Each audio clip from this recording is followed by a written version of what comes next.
The reality that social value exists in the world can make us feel some amount of pressure to have it. But I truly believe that people are inherently valuable. And if we can actually bring ourselves to believe that, we might actually be able to get a little more excited when we see other people's success instead of feeling a tinge of jealousy or resentment. If we could believe that, we could be free from the need to compare ourselves to others.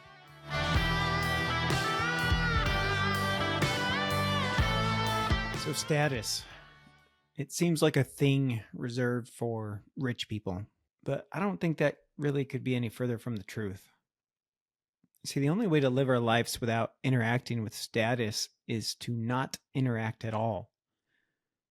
When we lose it, our world feels like it's crumbling. And when we gain it, it feels like cloud nine. If you have ever felt embarrassed in your life, you have experienced what it feels like to lose some amount of status. So status is more or less your position relative to other people. So per the dictionary, status is your position relative to other people. So a rich guy that nobody likes or listens to does not necessarily have that much status. It's really limited to what he can pay people to do. While a poor man that has hundreds of followers has incredible status. Now, people pursue status in different ways. I think we think of it through the lens of money most of the time. But there are so many different ways to find it. You can find it through power, through politics. You can find it through money, beauty, intelligence, physical strength, through fame. And outside of religious perspectives on the value of a person, value is determined by society. Status is that relative social value you have compared to your peers. And it sounds cynical, but everyone seeks status. It just doesn't look the same. A woman may seek status by trying to be the most liked person in her friend group, or by having the most friends, or by being the most beautiful, by being the nicest person, or by having the most perfect family. Maybe she seeks status by associating herself with someone else that has status. While a man is probably going to seek the more stereotypical versions of status, maybe physical status through performance in sports, maybe intellectual status by knowing more and being smarter than his peers, or maybe he just does his best to make a ton of money.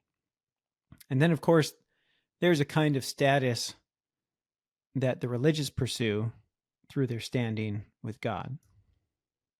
And I suppose status may not, since that, per the dictionary, since that has nothing to do with how you stand relative to other people, maybe that's not status at all, and that's really just value, a pursuit of value. So in my life, I've always sought out status. For me, I like to feel respected and heard, as I'm sure most people do. But that motivates me to a greater extent than some to seek out status. I remember this. I've got this story because it really impacted the way I thought about things and how I sought to lead my life at that point.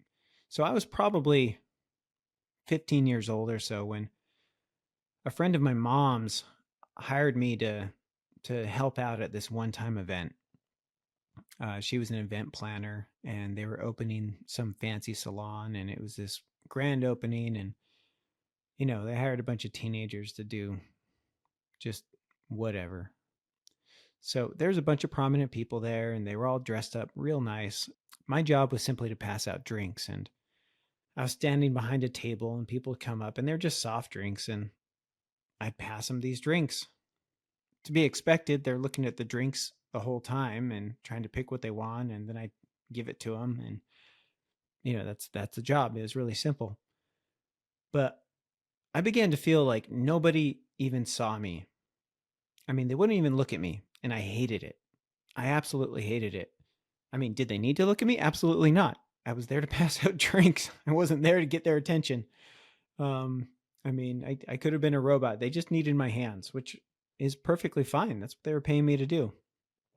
So I passed out drinks to maybe 100 different people, and I just didn't feel like anybody saw me. I had no status at that event, which is absolutely fine. And there's nothing wrong with that because I got paid in exchange for it. But I realized that day that I wanted to be on the other side of that table. I wanted to be somebody that other people would want to look at and say hi to. So my flavor of status comes down to a few avenues. As an adult, money is probably the primary way that I've pursued status, but I also like to try to be funny. Getting people's attention and making them laugh is another way that I've pursued it. But definitely money is the primary mode of status seeking that I adopted. See, most of the decisions in my life revolved around bringing in more income over time. And it wasn't even the appearance of money that I necessarily pursued, but rather the money itself. And I'm still far from being rich, but being rich was always the goal because obviously eventually I did want all this stuff. And if I'm being entirely honest, I don't think I wanted the stuff simply to be able to use it. But I'd like to be done seeking that flavor of status. I'll keep on making money, but the change I'd like to strive for is just letting go of my dreams of those status symbols.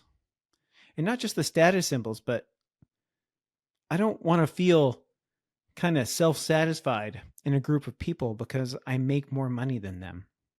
I don't want to feel more important than other people because I make more money than them. I want to feel important because those people have benefited from me. Those people like me because I did something for them. I'd like for money to become no more than a tool for me. The status I want to pursue is that of respect outside of my possessions, as well as that eternal status tied to that which is good and moral. I read that at the end of Leo Tolstoy's life, he committed to living an aesthetic life, even though he had lots of money. And I always admired that.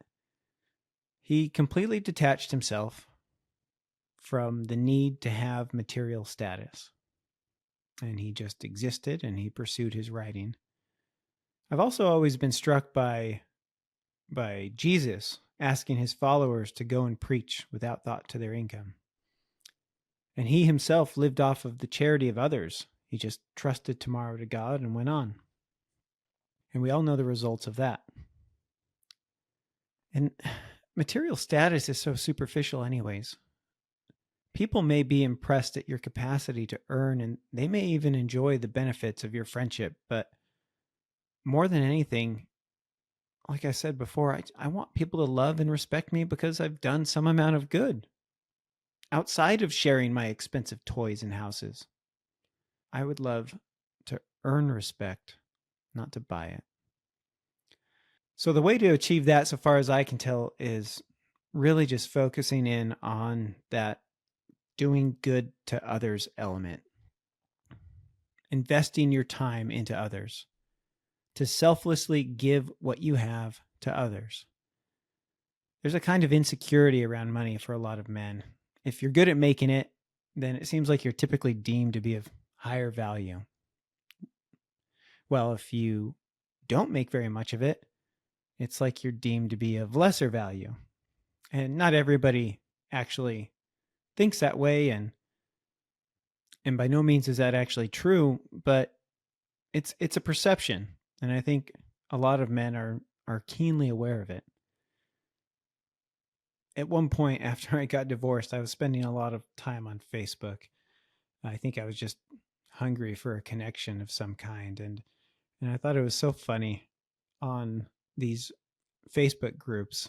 I was on some that talked about, like, they were talking about separation. Some of them were talking about divorce, and I was on some that were like kind of dating focused. And anyways, it was funny how hard all of the men would try to allude to the fact that they had money. And it was always subtle, and they did what they could to make it clear that they had money. And I get it to some degree, because it's true that one's ability to make money is often an indicator of how responsible a person is. But there comes a point where the pursuit seems to become more heavily attached to pride and insecurity. So, what do we do to separate ourselves from these deep desires for superficial status?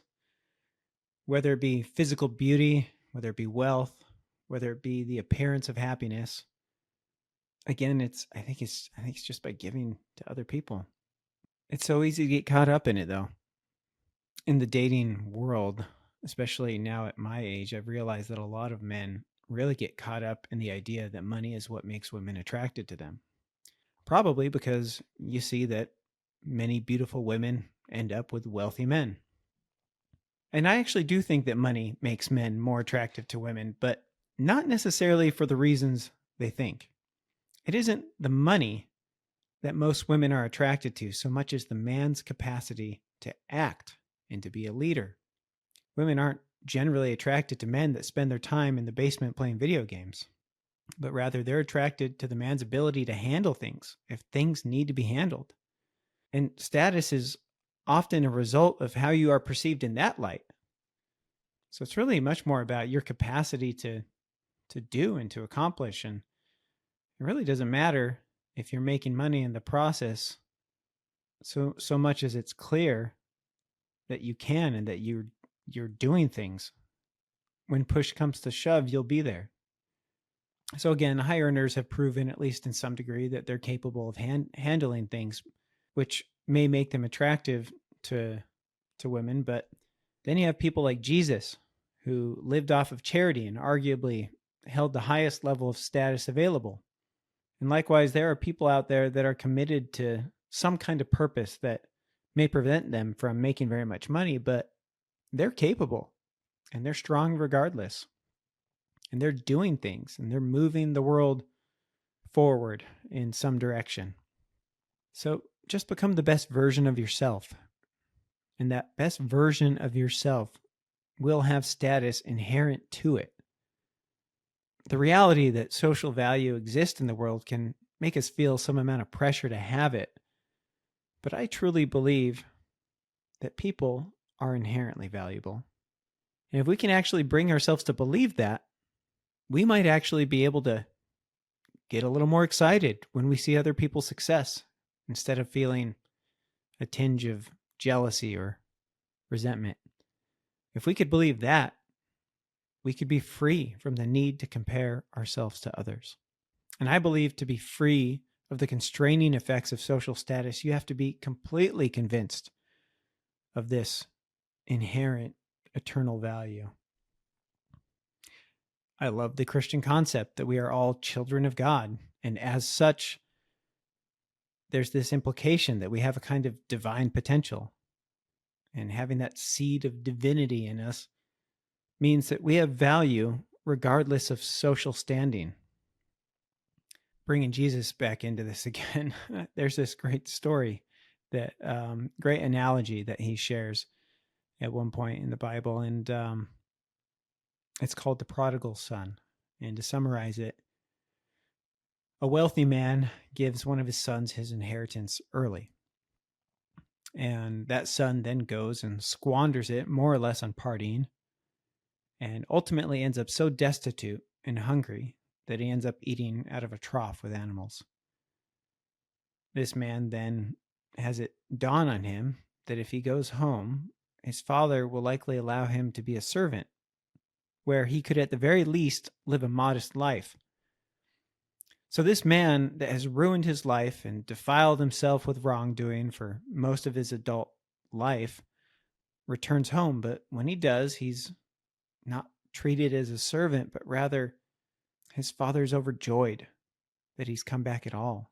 And he gives him a gold ring and he throws him a big party. And if you were a parent of a wayward child, would you not do the same if they came back to you?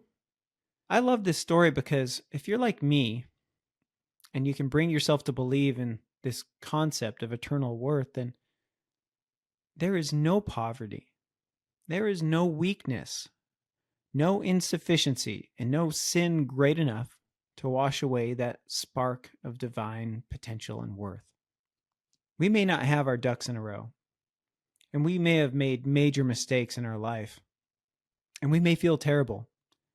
But no matter what we do, we have that little spark in us that will always have some value.